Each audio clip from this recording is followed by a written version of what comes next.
लोकसभा मतदारसंघातले सगळे उमेदवार, जिल्ह्यातले सगळे भारतीय जनता पार्टी व महायुतीचे सगळे उमेदवार या ठिकाणी व्यासपीठावर उपस्थित असलेले शहर आणि ग्रामीण जिल्हा अध्यक्ष, मंचकावर उपस्थित असलेले ज्यांनी आता नुकताच प्रवेश करण्याचं आपल्या इथं आलेले दिनकर तात्या, माजी आमदार रमेश भाऊ, दुसरे संग्राम वाघमोडे, या ठिकाणी उपस्थित असलेल्या भारतीय जनता पार्टीचे सर्व प्रमुख नीताताई, मकरंद देशपांडे, दीपक बाबा, उपस्थित सर्व वडीलधारी मंडळी, तरुण मित्रांनो आणि त्यांच्या आव्हानाला प्रतिसाद दिला, त्यांची या बाबतीमध्ये मी आपल्या सगळ्यांच्या वतीनं मोदी साहेबांचं स्वागत करतो. मी आपल्या सगळ्यांच्या वतीनं मोदी साहेबांनी केलेल्या 100 दिवसाच्या कालखंडामध्ये केलेली कामं ही आपल्या सगळ्यांच्या समोर आहेत. मी 100 दिवसामध्ये पंतप्रधान जनधन योजना असेल, बाकीच्या सर्व योजना असतील, ब्रिक्स मध्ये झालेल्या आपल्या भारताला त्यांनी त्या बँकेचं अध्यक्षपद आणलं असेल, चायना असेल, अमेरिका असेल, भूतान असेल, नेपाळ असेल, या सगळ्या देशामध्ये जाऊन मोदींनी अतिशय भारताविषयी एक मोठं कुतूहल निर्माण केलं. भारताला पुढे नेण्यासाठी मोदी साहेबांनी परवा जपानला दौरा केला. जपानला 2,10,000 कोटी रुपयांची गुंतवणूक आपल्या देशामध्ये देण्यास जपान गव्हर्नमेंटनं मान्यता दिली. आता परवा अमेरिकेमध्ये जवळजवळ 10 लाखाच्या आसपास अमेरिकेतले उद्योजक या आपल्या भारतामध्ये गुंतवणूक करणार आहेत. तुम्हा सगळ्यांची अडचण, मोदी साहब, मैं आपको एक ही रिक्वेस्ट करता हूं कि हमारी मांग एक ही है कि हमारा डिस्ट्रिक्ट वो इरिगेशन के वजह से बहुत पीछे है. हमारे कई लोग 6-6 महीने गन्ना कटवाने के लिए बाहर जाते हैं. द्राक्ष बाग रहेगा या दालिम रहेगा, उसके लिए लोगों को बहुत तकलीफ से पानी बाहर से टैंकर से लाना पड़ता है. हमारी पहली मांग है इन सब लोगों की तरफ से, हमारा डिस्ट्रिक्ट में इरिगेशन पूरा करने के लिए आप अपना ध्यान गवर्नमेंट को देने के लिए बोलिए. दूसरी मेरी रिक्वेस्ट है, हमारे बेरोजगार नौजवान हैं, यहाँ इंडस्ट्री लाने के लिए सर, उनकी सबकी तरफ से मैं आपको रिक्वेस्ट करता हूँ, प्रार्थना करता हूँ कि हमारे यहाँ उद्योग धंधा लाइए. मेरे को काम करने के लिए आपके सौभाग्य से, लोगों के सौभाग्य से मेरे को मेंबर ऑफ पार्लियामेंट का काम करने के लिए मौका मिला है. मेरे जीवन में यही एक आखिरी ख्वाहिश है कि ये लोगों के लिए कुछ अपने हाथ से काम होना चाहिए. इसके लिए आप इस पर ध्यान दीजिए. इतना ही मैं आप सबकी तरफ से मोदी साहब को प्रार्थना करता हूं. तुम्हा सगळ्या मंडळींना आपल्या 8 पैकी जे उमेदवार आहेत 8च्या 8 त्या सगळ्यांना आपण निवडून द्यावं आणि या जिल्ह्यामधल्या काही राक्षसी महत्वाकांक्षी लोकांना आपण आता रावणाचा वध परवा दसऱ्यानिमित्त केलेला आहे. उद्याच्या 15 तारखेला आपण या सगळ्या रावण रूपी राक्षसांचा, या सगळ्या सत्तेमध्ये भोग घेणाऱ्या लोकांचा आपण या ठिकाणी वध करावा बोट दाबून, अशी आपल्याला विनंती करतो आणि या ठिकाणी थांबतो. जय हिंद, जय महाराष्ट्र. धन्यवाद. माननीय खासदार संजय काका पाटील यांनी आवाहन केले. सांगली ग्रामीण जिल्हा राष्ट्रवादीचे अध्यक्ष माननीय दिनकर तात्या पाटील यांचा भारतीय जनता पार्टीमध्ये पक्षप्रवेश होतील. आपले महाराष्ट्राचे अध्यक्ष माननीय देवेंद्रजी फडणवीस यांनी पक्षप्रवेश द्यावा. तसेच या ठिकाणी आज या ठिकाणी आपले लाडके खासदार संजय काका पाटील आणि सर्व उमेदवार आपल्या पंतप्रधानांचं यांचा शानदार सत्कार भारतीय जनता पार्टीचा. नरेंद्रजी देश का नेता कैसा हो, मोदी मोदी मोदी मोदी. त्यानंतर महाराष्ट्राचा आणि धनगर समाजाचा एक घोंगडा पंतप्रधानांनी या ठिकाणी घातलेला रमेश आहे. भाऊ शेंडगे यांचा सुद्धा स्वागत या ठिकाणी केलं जाईल. आज आपले ज्येष्ठ नेते दीपकराव शिंदे यांचा वाढदिवस आहे. त्यांना सुद्धा एक गुच्छ देऊन अध्यक्षांनी त्यांना शुभेच्छा द्याव्यात असं मी या ठिकाणी विनंती करतो. दीपक बाबांच्या वाढदिवसानिमित्त त्यांनाही शुभेच्छा पंतप्रधान नरेंद्रजी मोदी यांच्याकडून. यानंतर आपले महाराष्ट्राचे लाडके अध्यक्ष माननीय देवेंद्रजी फडणवीस आपल्याला संबोधित करतील. माननीय देवेंद्रजी फडणवीस प्रदेश भारतीय जनता पार्टीचे अध्यक्ष, जोरदार स्वागत. देशाचे पंतप्रधान, आपल्या सर्वांचे लाडके नेते, आपल्या मनामध्ये बसलेले आदरणीय नरेंद्रभाई मोदीजी, आपले खासदार संजय काका पाटीलजी, मंचावर उपस्थित सर्व उमेदवार, पदाधिकारी आणि भगिनी आणि बंधूंनो, आपल्याला मोदीजींचं भाषण ऐकायचंय, त्यामुळे मी फार वेळ बोलणार नाही. मी केवळ एवढंच सांगण्याकरता या ठिकाणी आलोय. या तासगावचं जे पार्सल तुम्ही मुंबईला पाठवलं होतं ते फेल झालंय. ते पार्सल आता तासगावातच तुम्ही ठेवून घ्या. अलीकडच्या काळात आर पाटलाची पोपटपंची फार सुरू आहे. अरे आर पाटील, खरंच तुमच्यात हिम्मत असेल तर गृहमंत्री म्हणून तुम्ही काय केलं ते पहिल्यांदा जनतेला सांगा. अरे आमचे गोपीनाथराव मुंडे गृहमंत्री होते, या महाराष्ट्रामध्ये 100 गुन्हेगार पकडले जायचे, त्यातल्या 55 गुन्हेगारांना शिक्षा व्हायची. आर पाटील, तुमच्या काळात अवस्था अशी आली, आज 100 गुन्हेगार पकडले जातात, त्यातले 91 गुन्हेगार सुटून जातात, केवळ 9 गुन्हेगारांना या ठिकाणी सजा होते. या महाराष्ट्रातली अवस्था आर पाटील तुम्ही अशी केली. अरे छत्रपती शिवाजी महाराजांचं नाव घेण्याची तुमची अवकात तरी आहे का? ज्या छत्रपती शिवाजी महाराजांनी महिलांना संरक्षण दिलं, आर पाटील तुमच्या काळामध्ये महिलांवर अत्याचार, बलात्कार करणारे 100 बलात्कारी पकडले गेले, तर त्यातल्या केवळ 16 बलात्काऱ्यांना त्या ठिकाणी शिक्षा होते आणि 84 बलात्कारी सुटून जातात. बंधू भगिनींनो, विचार करा. ज्या माझ्या माता भगिनींवर अत्याचार होत असेल, ज्या माझ्या मातेवर भगिनीवर बलात्कार होत असेल, तिला ज्यावेळी दिसत असेल माझ्यावर बलात्कार करणारा बलात्कारी 3 महिन्यात रस्त्यावर फिरतोय आणि मीच तोंड दाबून घराच्या आतमध्ये बंद आहे, काय त्या मातेला वाटत असेल? आर पाटील, अरे चुल्लू भर पाणी में डूब मरो, डूब मरो, डूब मरो. बंधू भगिनींनो, हा तुमचा बोलका पोपट, त्याला विचारा. अरे या मुंबईवर हमला झाला, तू सांगितलं होतं ना सीसीटीव्ही लावू, मारे सूट बूट घालून लंडनला गेला होता. एक तरी सीसीटीव्ही लावू शकला का? एकही सीसीटीव्ही लावला नाही. बुलेट प्रूफ जॅकेट विकत घेऊ शकला नाही. या ठिकाणी बॉम्ब सूट विकत घेऊ शकला नाही. त्या ठिकाणी फेल झालेलं मॉडेल आता या ठिकाणी पोपटपंची करताय. हे मॉडेल इथल्या इथे ठेवा आणि आता सरकारच्या रूपानं नवीन मॉडेल तिकडे मुंबईमध्ये पाठवा, ही विनंती करण्याकरता मी आलो आहे. बंधू भगिनींनो, एक गोष्ट निश्चितपणे सांगतो, या महाराष्ट्रामध्ये कृष्णा खोरे विकास महामंडळ युतीच्या काळात सुरू केलं. अरे 50% जास्त कामं आम्ही केली होती.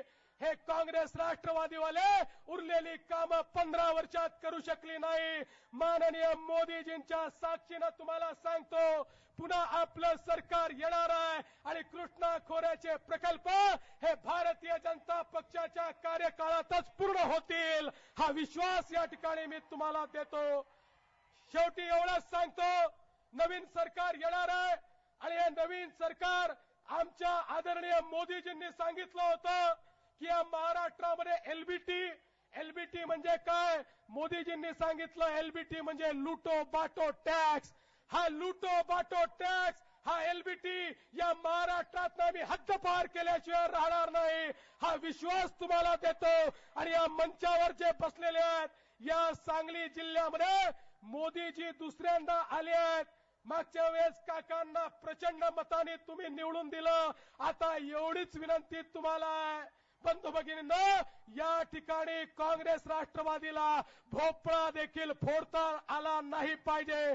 सगळ्याच्या सगळ्या सीटा या महायुतीच्या भारतीय जनता पक्षाच्या आल्या पाहिजेत, एवढीच विनंती करतो आणि माझं बोलणं संपवतो. धन्यवाद. जय हिंद, जय महाराष्ट्र. धन्यवाद. देवेंद्रजी फडणवीस साहेब प्रदेश अध्यक्ष यांनी आपलं मनोगत व्यक्त केलेलं आहे. सर्वांनी खाली बसून घ्या, कुणी उभे राहू नका.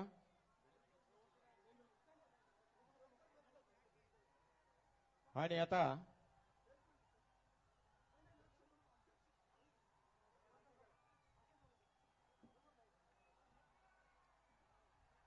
माननीय देवेंद्रजी फडणवीस प्रदेश अध्यक्ष भारतीय जनता पार्टी यांचा भव्य शानदार स्वागत या ठिकाणी करण्यात येत आहे. जोरदार टाळ्यां स्वागत.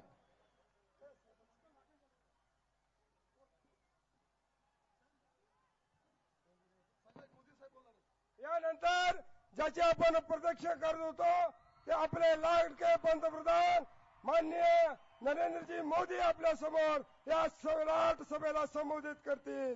देश का नेता कैसा हो, नरेंद्र मोदी जैसा हो.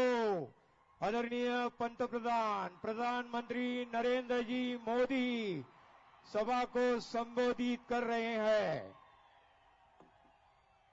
संभाजी भिडे गुरुजी या ठिकाणी आलेले आहेत. स्वागत.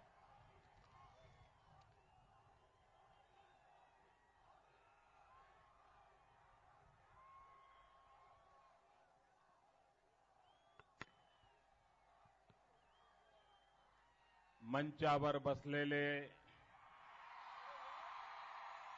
भारतीय जनता पार्टीचे प्रदेश अध्यक्ष श्रीमान देवेंद्र फडणवीस जी, खासदार श्री संजय काका पाटील जी, मकरंद देशमुख जी, राजाराम गारुड़ जी, दीपक शिंदे जी, नीता केलकर जी, शेखर इनामदार जी, दिनकर तात्या पाटिल जी, रमेश शेंडगे जी, और इस चुनाव में भारतीय जनता पार्टी के सभी हमारे साथी उम्मीदवार श्री अजीत राव घोरपाड़े, श्री विलासराव जगताप, श्री गोपीचंद जी, श्री शिवाजीराव नायक,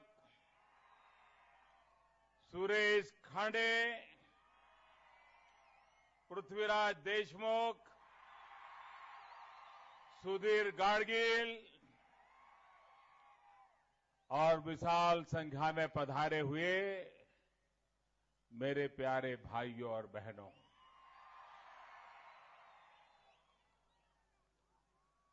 मेरे साथ बोलिए छत्रपती शिवरायांचा त्रिवार जय जयकार.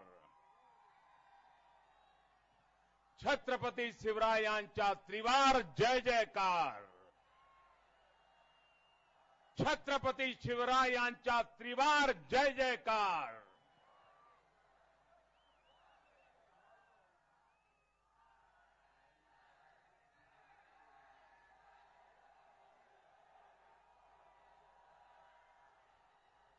तासगावच्या प्राचीन श्री गणेशाला शतशत नमन.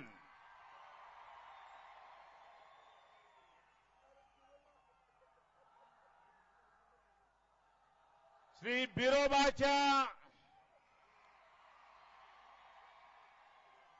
बिरोबाच्या नावाने चांगभल सांगली सर्वात चांगली.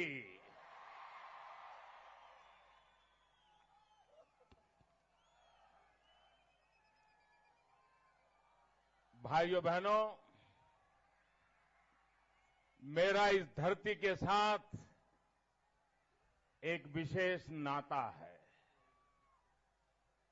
यहां मंच पर आमदार भी बैठे हैं, खासदार भी बैठे हैं और मेरे जैसा कामदार भी मौजूद है। ये आमदार और खासदारों के बीच में मैं एक कामदार बनकर के देश की सेवा में लगा हुआ हूं।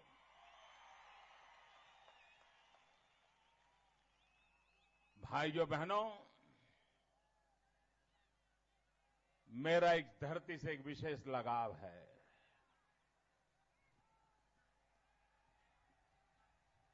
जैसा ही मैं यहां हेलीकॉप्टर से निकला, मुझे भिड़े गुरुजी के आशीर्वाद पाने का सौभाग्य मिला।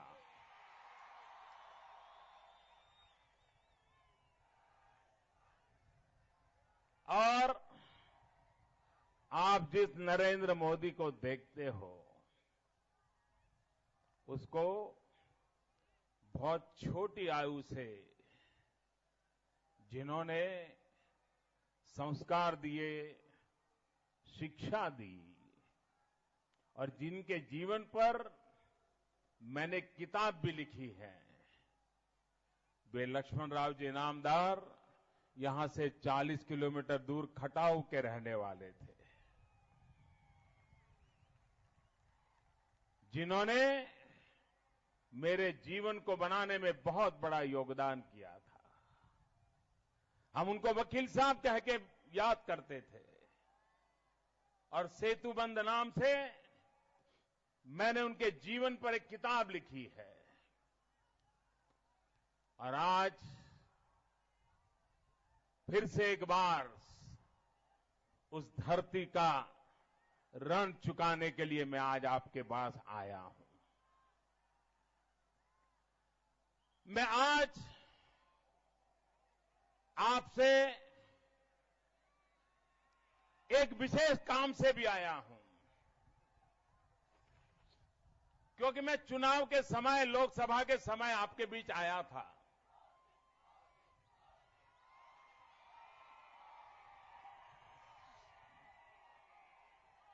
मैं चुनाव के समय, लोकसभा के चुनाव में आपके पास आया था। ये सांगली लोकसभा क्षेत्र आजादी के बाद हम कभी जीत नहीं पाए थे और मैंने यहां के मतदाताओं को प्रार्थना की थी, एक बार मेरी बात पे भरोसा कीजिए और भारतीय जनता पार्टी को विजयी बनाइए। मेरे कोई आपका ज्यादा परिचय नहीं था, मैं एक छोटा सा इंसान था, आपके पास आया था और जब आपसे मैंने मांगा, आपसे मैंने मांगा उससे भी ज्यादा आपने मुझे दे दिया। इतने भारी बहुमतों से संजय काका पाटिल को आपने दिल्ली भेज दिया। मेरे शब्द पर आपने भरोसा किया। मैं आज आपने मुझ पर जो विश्वास रखा है, आपने मेरे शब्दों पर भरोसा करके हमें लोकसभा की सीट दी है। मैं सबसे पहले इस सांगली लोकसभा क्षेत्र के सभी मतदाताओं को विशेष रूप से नतमस्तक होकर के नमन करता हूं, उनको वंदन करता हूं, उनको प्रणाम करता हूं।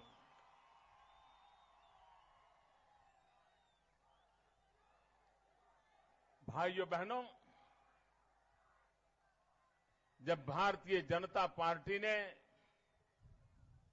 मुझे लोकसभा में पार्टी के प्रधानमंत्री के उम्मीदवार के रूप में चुनाव लड़ने के लिए निर्णय किया, तो मेरे मन में एक विचार आया। भिड़े गुरुजी ने मुझे प्रेरणा दी और मैं चुनावी मैदान में उतरने से पहले रायगढ़ के किले पर आया।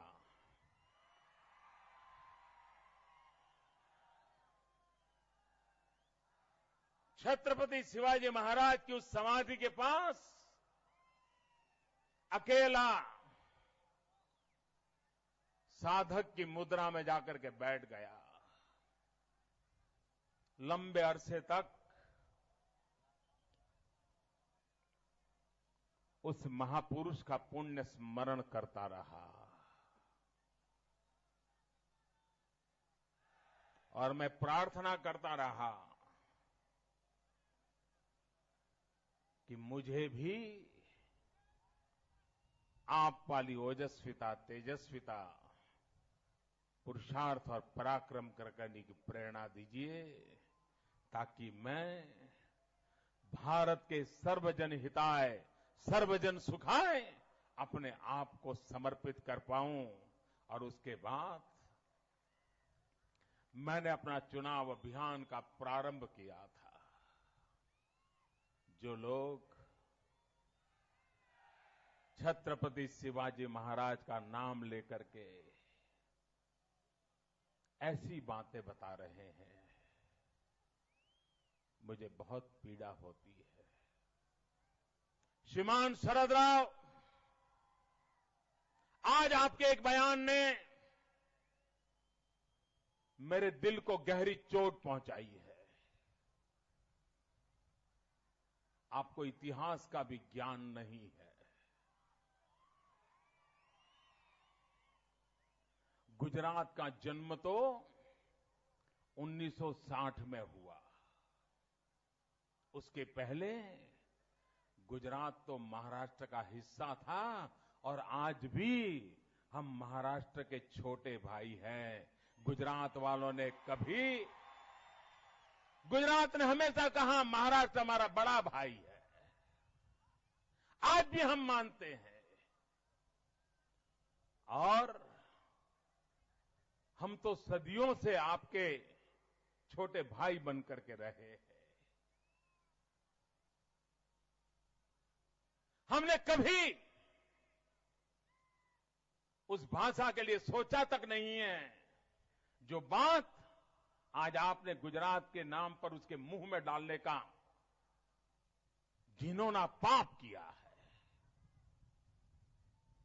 मैं आज पूछना चाहता हूं शरद राव पवार को, आप छत्रपति शिवाजी महाराज की बातें करते हो,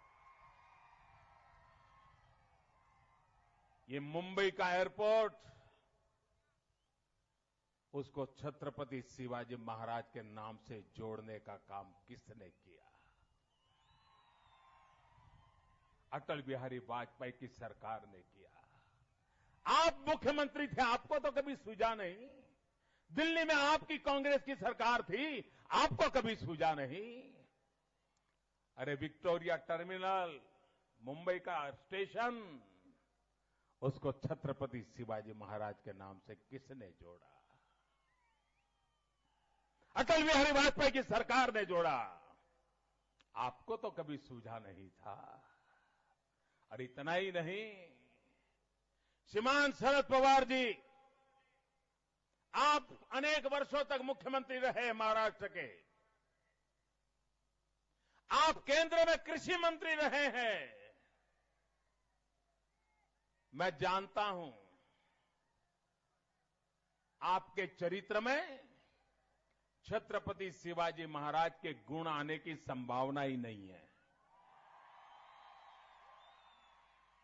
लेकिन कम से कम मुख्यमंत्री के तौर पर, कृषि मंत्री के तौर पर, अगर आपने छत्रपति शिवाजी महाराज, उन्होंने अपने कार्यकाल में जो जल प्रबंधन किया था, लोगों को पानी पहुंचाने का भगीरथ काम किया था, पानी के लिए व्यवस्थाएं की थी, अगर उससे सबक सीख करके, प्रेरणा लेकर के मुख्यमंत्री के कार्यकाल में, कृषि मंत्री के कार्यकाल में छत्रपति शिवाजी महाराज को याद करके, उनसे प्रेरणा लेकर के अगर आपने जल प्रबंधन किया होता तो महाराष्ट्र के किसान को मरने की नौबत नहीं आती। मैं अभी हेलीकॉप्टर से उतर रहा था और आपके इस गांव में मैंने स्विमिंग पूल देखा। मैं हैरान था, स्विमिंग पूल में पानी ही नहीं है। ये बिना पानी को तैरने वाले नेता हवा में तैरते हैं, हवा में। ये कितने समय से स्विमिंग पूल बंद पड़ा है भाई? नौजवान, कितने समय से बंद पड़ा है? पानी भरा, चालू हुआ ही नहीं, खर्चा किया। ये लोग ऐसे हैं जो करगिल की शहीदों की विधवाओं के घर लूट लिए। ये वो लोग हैं जिन्होंने नौजवानों की नौकरी लूट ली। ये वो लोग हैं जिन्होंने गरीबों का सुख चैन छीन लिया। ये वो लोग हैं जिन्होंने महाराष्ट्र की आशा अपेक्षाओं को पानी फेर दिया, और उन लोगों ने क्या कुछ बर्बादी करके रखी है, इसका यह उदाहरण है भाइयों। आप मुझे बताइए, आपको बिजली का संकट है कि नहीं है? मुझे बताइए, बिजली का संकट है कि नहीं है? आपको मैं एक बड़ी बात बताता हूं। मैं गुजरात का मुख्यमंत्री था। गुजरात में नर्मदा योजना पर एक डैम बन रहा है, 50 साल से बन रहा है, अभी तक पूरा नहीं हुआ। क्यों? दिल्ली सरकार परमिशन रोक देती थी। ये कांग्रेस की सरकार, ये शरद राव कांग्रेस में थे पहले। दिल्ली सरकार जब कांग्रेस की थी, वो यहां पर राज करते थे। नर्मदा का प्रोजेक्ट पूरा नहीं हुआ। मेरे आने के बाद मैं पीछे पड़ गया नर्मदा योजना का प्रोजेक्ट पूरा करने के लिए। अनशन पर बैठा।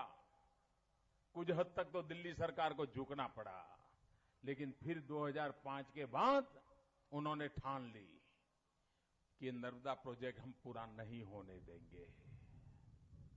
इसके कारण नुकसान क्या हुआ है मालूम है आपको? नर्मदा योजना के प्रोजेक्ट के कारण वहां जो बिजली पैदा होने वाली है, हर वर्ष 400 करोड़ रुपयों की बिजली महाराष्ट्र को मुफ्त में मिलने वाली है। अगर ये प्रोजेक्ट 2005 में दिल्ली की कांग्रेस सरकार, यूपीए सरकार, जिसमें शरद राव खुद एक मंत्री थे, अगर ये योजना पूरी हो गई होती तो पिछले 9 साल में 3000 करोड़ से ज्यादा रुपयों की बिजली आपको मुफ्त में मिली होती कि नहीं मिली होती? किसान को बिजली पहुंची होती कि नहीं पहुंची होती? किसान की फसल में फायदा हुआ होता कि नहीं हुआ होता? लेकिन भाइयों बहनों, ये काम उन्होंने नहीं होने दिया। और कांग्रेस पार्टी मुझे पूछ रही है, 60 साल हुए जो देश की गादी पर बैठे थे, राज्यों की गादी पर बैठे थे, पंचायत से पार्लियामेंट तक सब जगह पे उन्हीं का झंडा फहरता था, 60 साल तक एक चक्री राज किया था। वो 60 साल का तो हिसाब नहीं दे रहे हैं, मोदी से 60 दिन का हिसाब मांग रहे हैं। आपने 60 साल हो गए, इतने साल बैठे थे, आपने नर्मदा प्रोजेक्ट को परमिशन नहीं दी। मैंने सत्ता में आने के 15 दिन में परमिशन दे दी, काम चालू हो गया, और 1 साल के 1.5 साल के भीतर भीतर, 1 या 2 साल के भीतर भीतर महाराष्ट्र को 400 करोड़ रुपयों से भी ज्यादा कीमत की बिजली मुफ्त में मिलना शुरू हो जाएगा। लेकिन शरद राव, आलोचना करना तो बहुत सरल है। ये ऐसी भूमि है जहां किशमिश भी उतनी पैदा होती है और नेता भी इतने पैदा होते हैं कि यहां का कोई भला ही नहीं हुआ। एक से बढ़कर एक दिग्गज नेताओं की उर्वरा भूमि रही है यहां। लेकिन आप जैसे नेता मिले, मुझे बताइए, चीनी के कारखाने बंद क्यों पड़े हैं भाई? किसान परेशान है कि नहीं है? किसान परेशान है कि नहीं है? भाइयों बहनों, जिस प्रकार से यहां चीनी का कोऑपरेटिव मूवमेंट है, वैसे गुजरात में दूध का कोऑपरेटिव मूवमेंट है। गुजरात का किसान दूध के कोऑपरेटिव मूवमेंट में है। आज पूरे दुनिया में अमूल का डंका बज रहा है कि नहीं बज रहा है? बताइए मुझे, बज रहा है कि नहीं बज रहा है? वो किसानों के द्वारा चल रहा है। मोदी नहीं चलाता था उसको, किसान चलाते थे। किसी किसान को मरने की नौबत नहीं आई। क्या कारण है कि आपने चीनी के कारखानों को राजनीति का अड्डा बना दिया और किसानों को मरने पर मजबूर कर दिया, और आप जवाब देने को तैयार नहीं है। और इसलिए मैं कहना चाहता हूं भाइयों बहनों, मैं हैरान हूं। ये कृषि मंत्री रहे और पिछले 15 साल में महाराष्ट्र में किसानों ने जो आत्महत्या की है, औसत हर वर्ष 3,700 किसानों ने आत्महत्या की है। 3,700। आप कल्पना कर सकते हो भाई? लेकिन क्या कभी इन कांग्रेस के, एनसीपी के नेताओं के आंख में से आंसू टपकते देखा है भाई? किसान की बात करने का उनको शोभा नहीं देता है। और छत्रपति शिवाजी महाराज की बात करने वाले श्रीमान शरद राव को मैं कहना चाहता हूं, आपकी बारामती में छत्रपति शिवाजी महाराज का जो स्टैच्यू है ना, उससे कई गुना बड़ा स्टैच्यू सूरत की धरती पर मैंने लगवाया है। इतिहास में छत्रपति शिवाजी महाराज को सूरत के नाम से बदनाम करने वालों को जवाब देने का काम मैंने किया है। उसी सूरत में सबसे बड़ा छत्रपति शिवाजी महाराज का पुतला लगा करके इतिहास को मैंने झकझोर दिया है। आप हमारी शिव भक्ति को ललकारना बंद कर दीजिए। ये भक्ति हमारी रगों में है, हमारे संस्कार में है। भाइयों बहनों, मैं हैरान हूं, आज कुछ अखबार के पंडितों ने लिखा है कि मोदी ने अपने भाषण में शिवसेना की आलोचना नहीं करते हैं।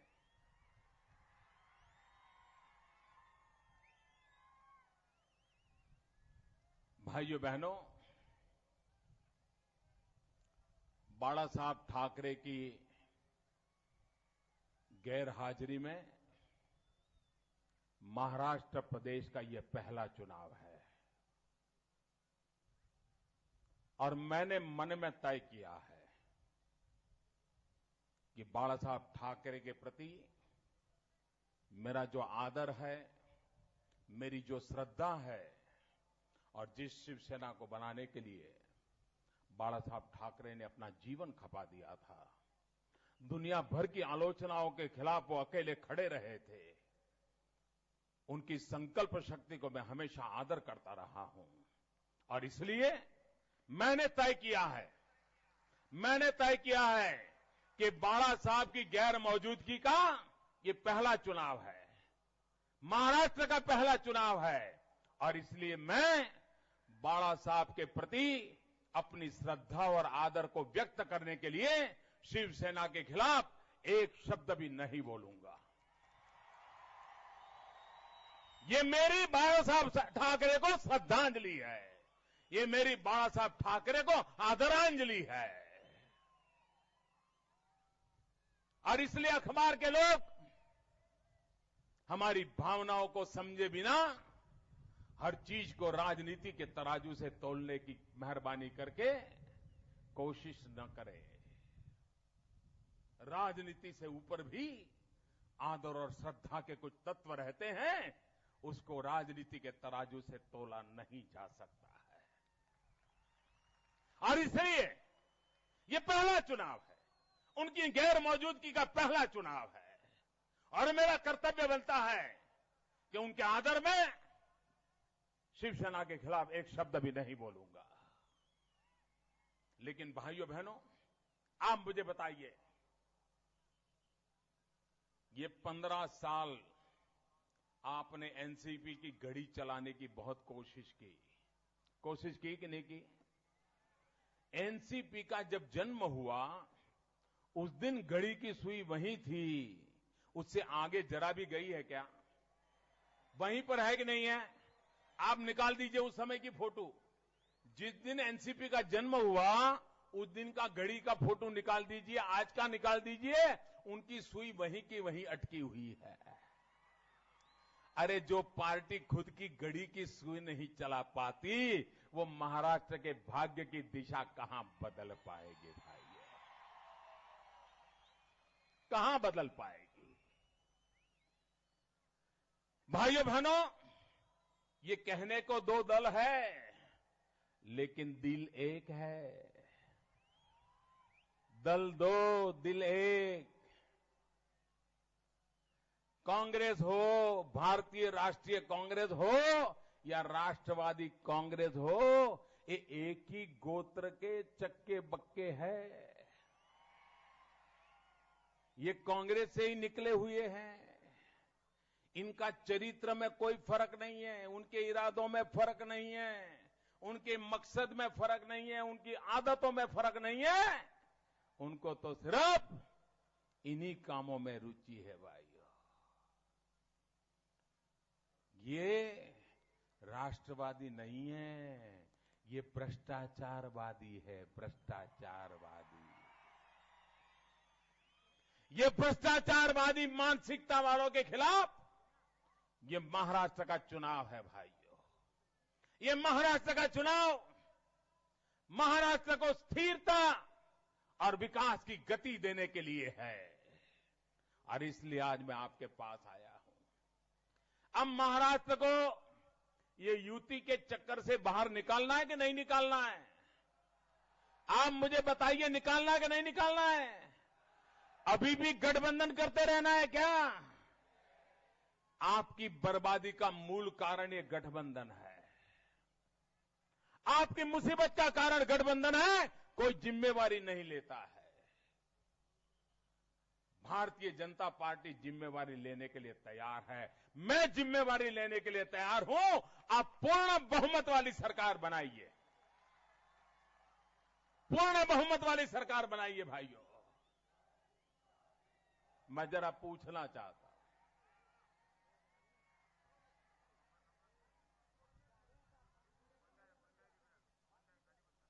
मुझे बताइए, कांग्रेस वाले कहते हैं मोदी ने इतने दिन में क्या किया? मुझे बताओ भैया, हजारों साल से हमारा हिंदुस्तान है कि नहीं है? मुझे सबकी तरफ से आवाज चाहिए, सबका जवाब चाहिए। हमारा हिंदुस्तान हजारों साल से है कि नहीं है? आजादी के पहले भी हिंदुस्तान था कि नहीं था? आजादी के बाद भी हिंदुस्तान है कि नहीं है? कांग्रेस की सरकार थी तब भी हिंदुस्तान था कि नहीं था?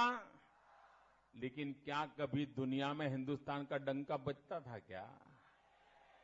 अमेरिका वाले हिंदुस्तान को पूछते थे क्या? और आज अमेरिका में हिंदुस्तान का डंका बज रहा है कि नहीं बज रहा है? बज रहा है कि नहीं बज रहा है? क्यों बज रहा है? क्या कारण है?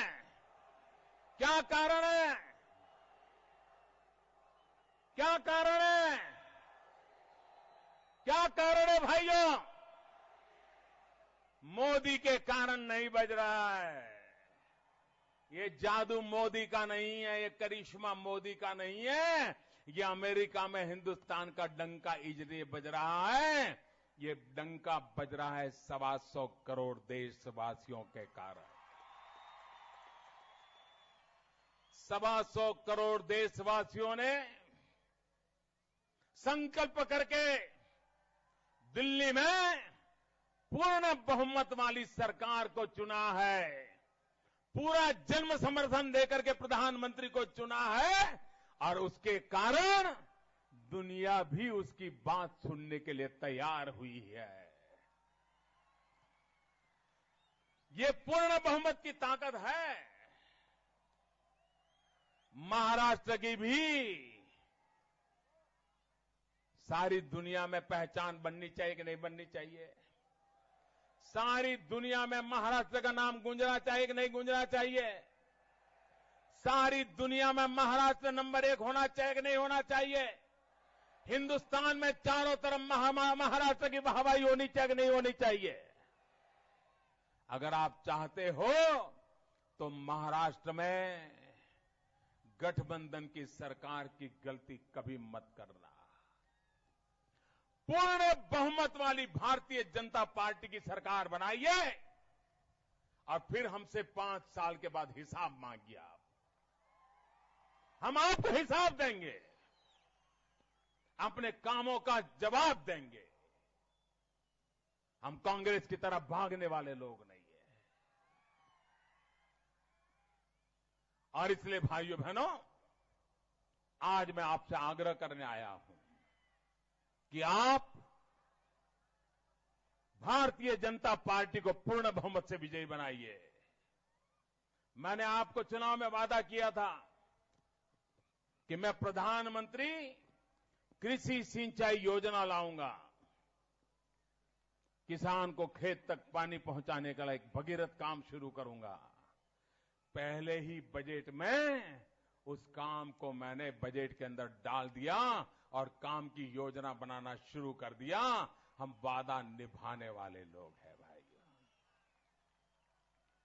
यहां पर हमारे किसान फलों की खेती भी करते हैं ना, हॉर्टिकल्चर करते हैं ना। यहां मैं अभी अमेरिका गया। अमेरिका में भी मैं मेरे फल फलादी का उद्योग करने वाले किसानों को नहीं भूला। मैं वहां पेप्सी के सीईओ को मिला और पेप्सी के सीईओ को मैंने पूछा, मैंने कहा आप पेप्सी बेचते हो, कोका कोला वाले कोका कोला बेचते हैं, और भी कई सॉफ्ट ड्रिंक बेचते जाते हैं, अरबों खरबों रुपयों की कमाई करते हैं। मैंने उनको कहा क्या इसके अंदर सच्चे फलों का रस मिक्स किया जा सकता है कि नहीं किया जा सकता है? अगर हमारे फलों का रस उसमें डालना शुरू हो जाए, 5% भी अगर डाल दे, 5%, तो भी हिंदुस्तान के फलों के उत्पादक किसानों को भरपूर कमाई होने की पूरी संभावना है। उनके फल तुरंत बाजार में बिक जाएंगे। उन्होंने मुझे वादा किया है कि हम लेबोरेटरी में जांच करेंगे, क्या पेप्सी के अंदर भी फलों का रस मिलाया जा सकता है क्या? मैंने भारत सरकार में भी अधिकारियों को कहा है कि लेबोरेटरी में जांच करो, ये जो सॉफ्ट ड्रिंक होते हैं उसमें कितना परसेंटेज नेचुरल फ्रूट जूस हम उसमें डाल सकते हैं। एक बार अगर नेचुरल फ्रूट जूस डालना शुरू हो गया तो हिंदुस्तान के किसी फलों के किसान का फल कभी सड़ेगा नहीं, बर्बाद होगा नहीं, खेत में ही उसको बाजार मिल जाएगा। भाइयों, ये काम हम सोचते हैं और अमेरिका जाते हैं तब भी इसी काम को सोचते हैं। मुझे मेरे किसानों की भलाई करनी है, मेरे गांव का भला करना है, महाराष्ट्र का भला करना है। और इसलिए आज मैं आपके पास आया हूं, मैं आपसे आग्रह करने आया हूं। यहां उद्योग चाहिए, नौजवान को रोजगार कहां से मिलेगा? आप किसी भी किसान को पूछिए, अगर उसके घर में 2 बेटे हैं तो हर बाप चाहता है कि कम से कम एक बेटा खेती से बाहर निकल करके कहीं पर भी नौकरी में जाए। ये चाहते हो कि नहीं चाहते हो भैया? हर किसान चाहता है कि नहीं चाहता है? तो रोजगार कहां से आएगा? कारखाने लगेंगे तब रोजगार आएगा। और इसलिए हमने अभियान चलाया make in India. Make in India. मैं जापान गया था, जापान की सरकार ने कहा है हम हिंदुस्तान में 2 लाख करोड़ रुपयों की पूंजी लगा करके उद्योग लगाएंगे। यहां के हिंदुस्तान में लगाएंगे, नौजवानों को रोजगार मिलेगा। 1.25 लाख करोड़ चाइना ने मुझे कहा है कि हम लगाएंगे। आप मुझे बताइए, उद्योग लगेंगे, नौजवान को रोजगार मिलेगा कि नहीं मिलेगा? मेक इन इंडिया का मंत्र लेकर के चल रहा हूं ताकि मेरे नौजवानों को रोजगार मिले। भाइयों बहनों, भारत आगे बढ़ने के लिए अब खड़ा हो चुका है जी। अब ये देश रुक नहीं सकता। निर्णय हमें करना है, आगे जाना है कि नहीं जाना है। फैसला महाराष्ट्र ने करना है कि आगे बढ़ना है कि नहीं बढ़ना है। मैं एक बार कहता हूं महाराष्ट्र के लोगों को, एक कांग्रेस और एनसीपी के भ्रष्टाचार को, जिन्होंने पानी को लूटा है, जिन्होंने शहीद विधवाओं के घर लूटे हैं, जिन्होंने सरकारी तिजोरी की जेब लूटी है, उन सबको हमेशा के लिए विदाई कर दो भाइयों, विदाई कर दो। महाराष्ट्र की राजनीति में उनके लिए कोई जगह नहीं होनी चाहिए भाइयों। भारतीय जनता पार्टी को विजयी बनाइए, पूर्ण बहुमत के साथ विजयी। मेरे साथ बोलेंगे जयकारा, बोलेंगे गजानन महाराज की, गजानन महाराज की, छत्रपति शिवाजी महाराज की, छत्रपति शिवाजी महाराज की, भारत माता की, भारत माता की। धन्यवाद। सभी उम्मीदवार यहां आ जाए मेरे पास। एक काम आप लोग करोगे, एक काम करोगे, मुझे वादा करो, हाथ ऊपर करके वादा करो, करेंगे। यहां से जाते समय कोई कूड़ा कचरा इस मैदान में नहीं रहेगा। प्लास्टिक की बोतल होगी तो उठा लेंगे, कागज पड़े हैं तो उठा लेंगे, हमने कोई चीज फेंकी है तो उठा लेंगे। उठा लेंगे क्या? देखिए, ये छत्रपति शिवाजी महाराज की भूमि है। इस भूमि को अपवित्र करने का हमें हक नहीं है। इस भूमि को गंदा करने का हमें हक नहीं है भाइयों। साफ करोगे ना? सफाई करके जाओगे ना? ये सफाई करना, ये सिर्फ सफाई कर्मचारी का काम नहीं है। हम भी भारत मां के बेटे हैं। ये सफाई करना हमारा भी काम है। इस काम को करेंगे, ये मैं आपसे प्रार्थना करता हूं। और इन सभी हमारे उम्मीदवारों को विजयी बनाइए। भारत माता की, भारत माता की। धन्यवाद। आणि याचबरोबर आपल्या सर्वांना अभिवादन करतायत माननीय पंतप्रधान नरेंद्रजी मोदी। हात उंचावून सर्वांनी अभिवादन स्वीकारा।